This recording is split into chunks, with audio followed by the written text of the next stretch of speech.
Haleluya, haleluya, puji Tuhan. Terima kasih Tuhan Yesus untuk semua berkat-berkat, perlindungan, kesehatan, apapun yang telah Tuhan Yesus berikan kepada kami semua, umat manusia yang ada di dunia ini. Tuhan Yesus, tolong kasihanilah kami semua umat manusia yang ada di dunia ini. Lindungilah kami semua daripada yang jahat. Berkati kami. Berikanlah apapun yang kami butuhkan juga. Berikanlah kuasa kepada kami.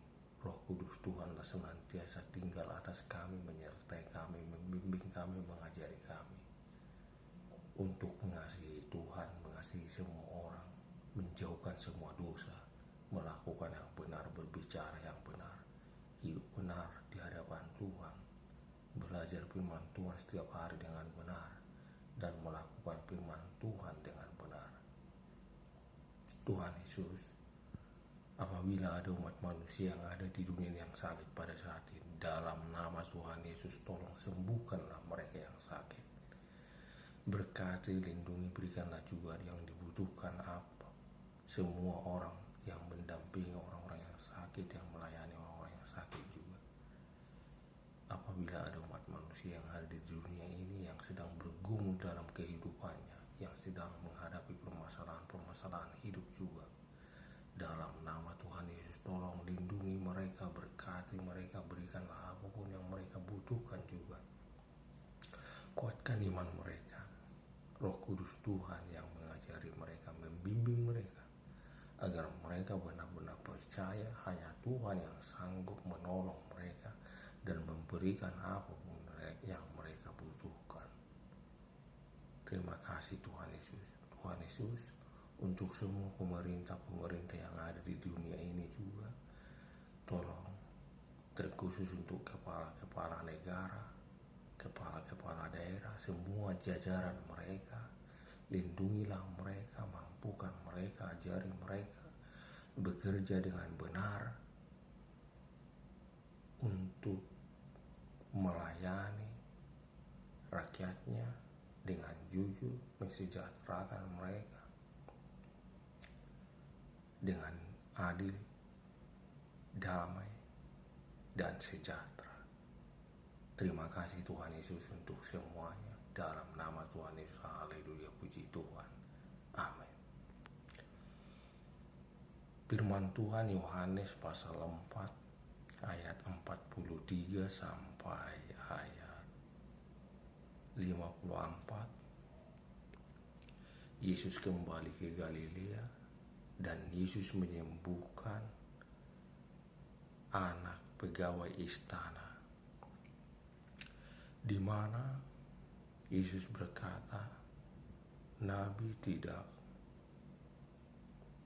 diterima di daerah asalnya setelah Yesus dari Samaria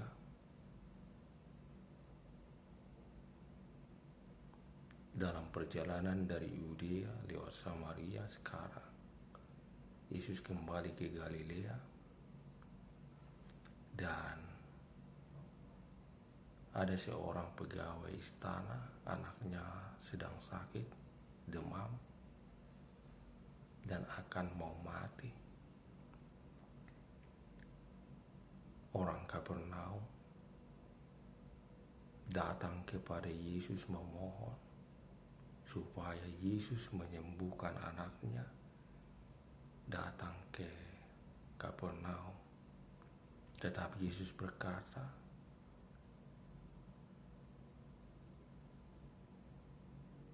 orang percaya karena melihat mujizat,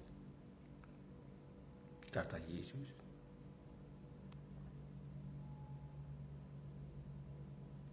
Tetapi pegawai istana itu, dia datang kepada Yesus, memohon kepada Yesus supaya dia datang ke Kapernaum untuk menyembuhkan anaknya yang sakit demam dan yang akan mau mati. Lalu Yesus berkata kepada pegawai itu, pulanglah, anakmu hidup, katanya. Lalu pegawai istana itu percaya, dia pulang. Di dalam perjalanan datanglah hamba-hambanya kepadanya berkata bahwasanya anaknya telah sehat dan hidup. Lalu pegawai itu bertanya, kira-kira jam berapa anak itu sembuh kembali dari sakitnya? Lalu hamba-hambanya berkata sekitar jam 1 siang katanya. Tepat seperti yang Yesus katakan, anaknya hidup sekitar jam 1 siang. Disitulah anaknya benar-benar sembuh.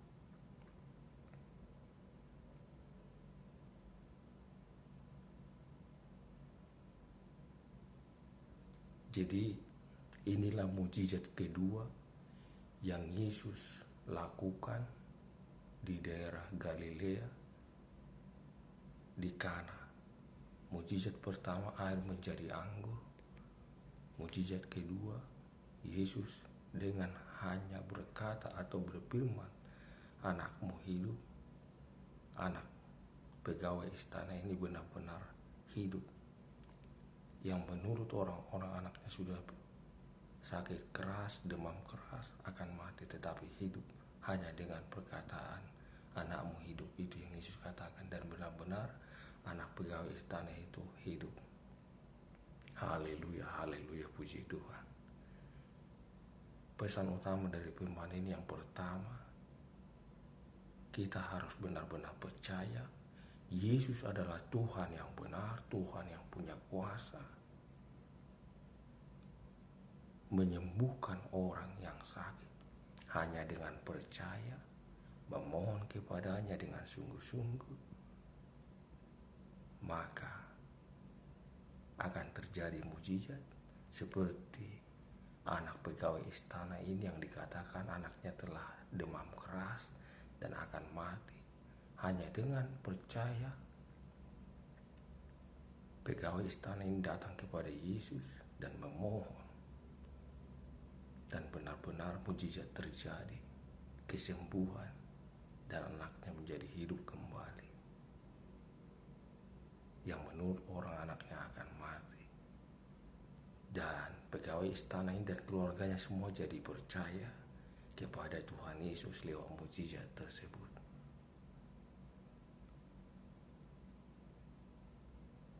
Oleh sebab itu, bagi kita semua umat manusia yang ada di dunia ini, tekunlah belajar firman Tuhan, percayalah firman Tuhan itu ada kuasa di sana. Tuhan hanya berfirman, terjadi kuasa bagi orang yang percaya kepada Tuhan Yesus, bagi orang yang percaya kepada firman-Nya. Oleh sebab itu, tekunlah kita umat manusia yang ada di dunia ini, belajar firman Tuhan, melakukan firman Tuhan, berdoa tekun juga kepada Yesus. Haleluya, puji Tuhan. Terima kasih Tuhan Yesus untuk firman-Mu, untuk kuasa-Mu, kasih-Mu yang menyembuhkan. Hanya dengan firman-Mu, orang yang sakit, demam keras, menjadi hidup kembali. Terima kasih Tuhan Yesus, berkati, lindungilah kami semua umat manusia yang ada di dunia ini. Kuatkan iman kami, Roh Kudus Tuhan senantiasa menyertai, membimbing, mengajari kami bagaimana kami hidup benar di hadapan Tuhan, menjauhkan semua dosa dalam nama Tuhan Yesus. Haleluya, puji Tuhan. Terima kasih Tuhan Yesus. Amin.